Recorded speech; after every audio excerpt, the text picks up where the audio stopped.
magandang araw mga ka-Brickster and welcome back to our YouTube channel. Tara kape muna tayo. Time check 7:20 at may kalapatri dito guys.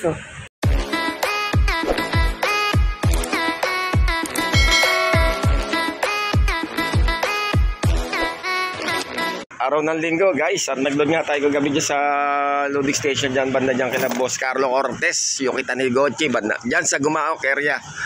At 7 warriors ang niload natin kagabi.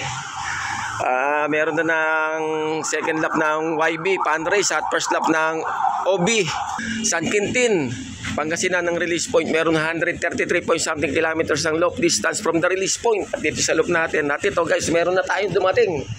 Ayan, hindi natin malaman kung isa ito sa mga young bird na kumbaga ano ba tawag na overfly natin guys. Ayan, mahina siya. Yun, lumuklok lang dun. Check natin yan. Dilaw, malamang isa saan natin to. Ma-check naman natin yan mamaya pero mahina. A few moments later. Okay guys, ito na at na-confirm natin na hindi natin kalapati ito. Young bird, south siya. Yellow ring, BFRC ang kanyang ring. Ito yung kalapati nyo, may mahina to. Alanganin, mukhang hindi makakauwi. BFRC 2025 south ring guys. Ayan, ayan na. Pasok muna natin dito. Hindi, dito pala. Medyo quarantine muna siya. Alanganin ayan, tinabi natin dito, yellow ring, BFRC South.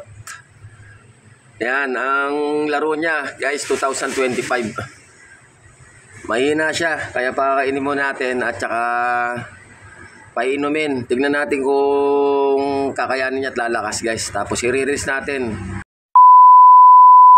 Time check, 7:41. Ayan, at matindi na sikat ng araw, guys.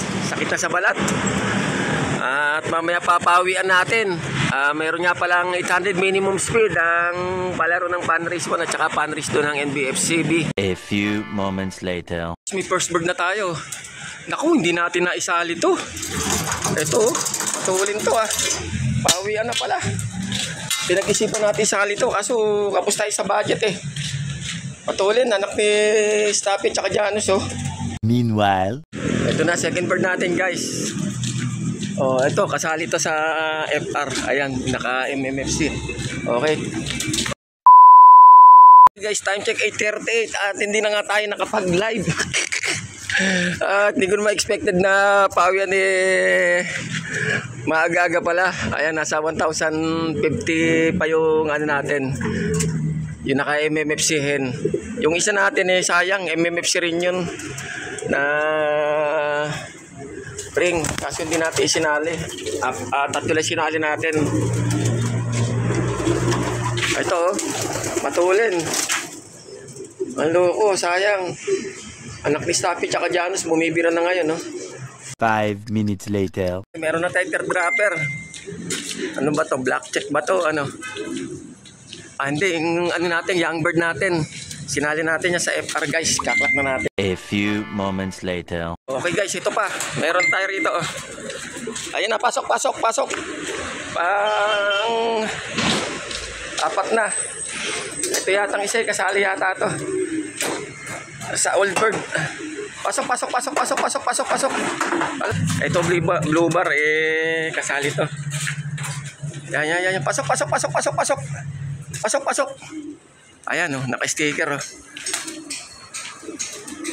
tatlo na naikaklak natin. Isa na lang. Bali, isa na lang ang hinihintay natin for clacking. Sana umabot pa sa tamang oras dahil merong minimum speed na 800 Tapos maya magpapakain na tayo. 8:45 na Sakit na sa balat yung sikat ng araw guys. Bali si Buslot ang wala pa. Yun ang hinihintay natin for clacking guys. Sayang anak ni Stapi tsaka Janus, di natin naisali.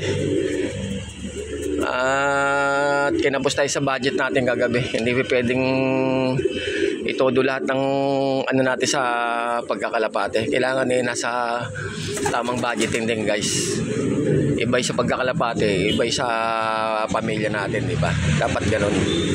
Huwag mo ibuhos lahat sa isang bagay yung kung ano man ang meron. Pwede na. Okay, meron na rito. Naku po! Wala pa si Buslot. Ito lumagpas na checkered na white feather. Paktay tayo dyan. Si Buslot pa nagpasaway. Ayan, maganda naman dahil pagkagaling nilang nalipad at dito mo ngayon hindi na nagpapasaway dahil sa pagod nila, tuhaw. Kaya matik yan pag pinaano ko dyan sa may Sportic Tractor napasok na sila. Okay, at isa na lang pong inihintay natin si Buslot at hindi pa natin malaman kung ano pa nangyari sistema sa kanya. Kailangan before 9:17 ay maiklak natin siya guys dahil kasali siya sa all bird category. Okay, shoutout nga pala sa aking mga followers, likers, viewers, and subscribers. Shoutout sa aking mga pamilya, kaibigan at mga mahal sa buhay. Di ko na po isa-isahin guys. Love you all at maraming salamat pa rin po sa patuloy niyong pagsuporta kay Brickster. Much later. Okay, 9:06 na. Papakain na muna tayo guys. At yung mga ibang inakay natin gutom na rin. At saka yung mga kalapati natin dito na flyers at saka breeder. Ala pa si Buslot na wrong pick tayo. Sa pito isa sa Buslot sa sinali natin sa pan race ng Old Bird. Tatlo sila, nakpak na isa for Old Bird and then yung sa Young Bird na iklak na natin. Si Buslot pasaway. Dapat pala napili natin anak ni Stapi at ni Janus. Yun ang first natin, dropper natin nasa kulang-kulang 115 speed niya guys, kaso hindi nga natin naisali. That's life. Minsan doon nagkakatalo ang buhay-buhay sa desisyon. At ayun na nga, malapit na sa katotohanan si Buslot. Talaga naman Buslot ang nangyari sa'yo. 9:16 na guys. 9:19, cut off na siya. Sakit sa ulo. Ala pa loko, pasaway. Yung ma'am dito, kung talagang ganun, na wrong pick tayo guys. Dapat yung anak ni Stapi Janus, yun ang pinagpilian natin May nakatuan natin si Buslot ang piliin doon sa tatlong sinali natin. Pero ito talagang natin ayan yung first dropper natin na yan Kulang 1-1 ng speed. Kaso hindi natin naisali. Si Buslot ang sinali natin. Wow, mali.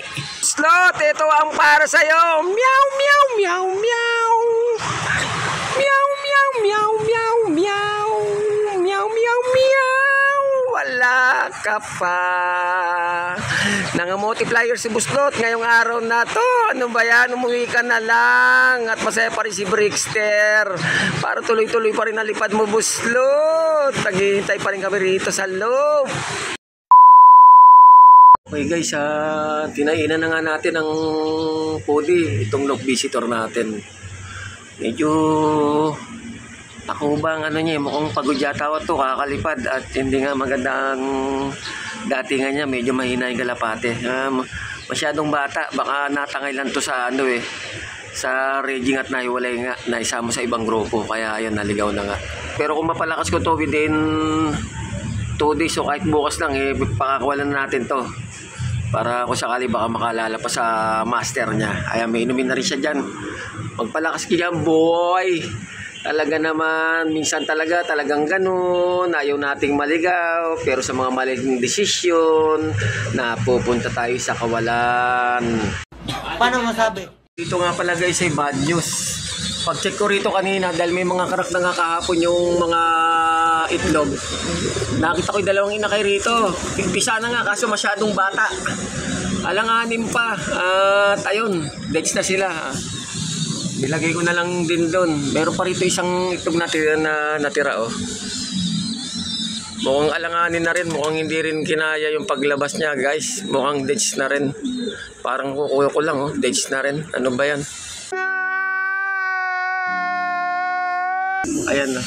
Ay, ito na si Buslot. Talaga naman. Buti dumating. Ano Buslot? Lintik ka. Ubus, pati pantubos. Anong oras na? Ay, sayang na kalapate. Cut off. Nagpa-cut off ka, boy. Buti na lang, nakauwi pa. Thank you pa rin kahit papaano nakauwi pa si Buslot. Okay, kompleto tayo ngayong araw na to.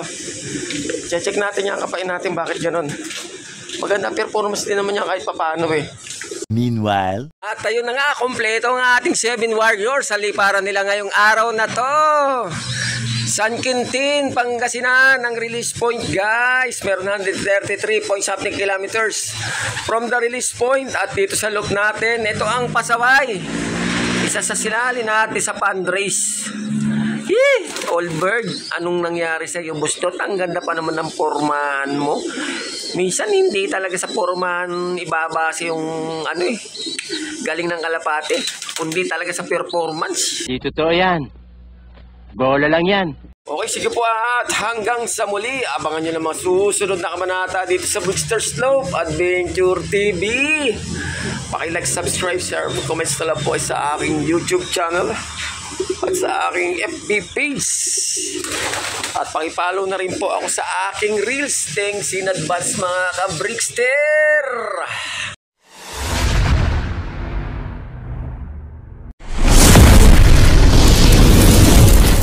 I love it.